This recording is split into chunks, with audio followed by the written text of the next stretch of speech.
The road safety lesson designed to shock. School children on the Isle of Wight have been shown graphic images of teenagers from their own school who were killed in a road accident on the island.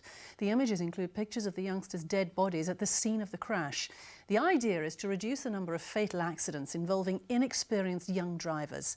Eventually, as Chris Connerby reports, all of the island's high schools will have this hard lesson in life and death. 2 Christmases ago, George Hammond and Guy Knight were killed when the car in which they were passengers smashed into another near Ryde. George was 17 years old, Guy 16. George's father described how he heard the news in a call from his ex-wife.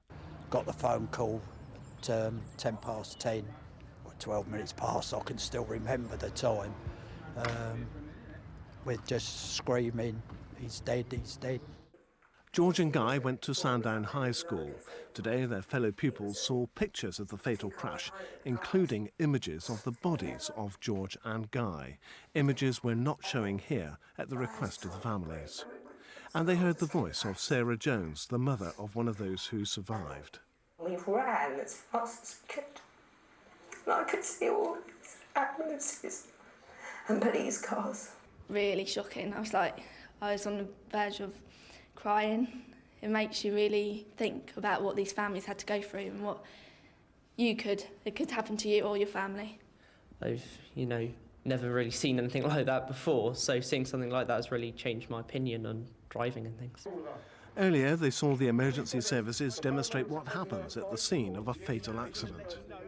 Unlike the computer game where you don't die, actually a real road traffic accident, you can die in it. And seeing these images is a true realisation of exactly what can happen. But how acceptable is it to show teenagers such graphic pictures of people killed on the road? I think if it stops accidents and things, I think it's a good thing.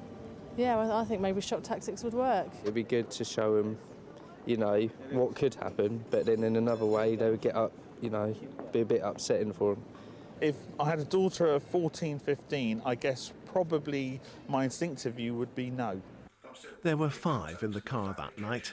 It's painful for the families of George and Guy to see the images again, and not easy for the children to view. But the families hope that by allowing them to be shown, others won't have to suffer their dreadful experience. Nothing's going to bring George back. So if some good can come of this, if children or the young adult, start to think before they get in the car, and the consequences. Hard lesson to learn for those school children. A new £30 million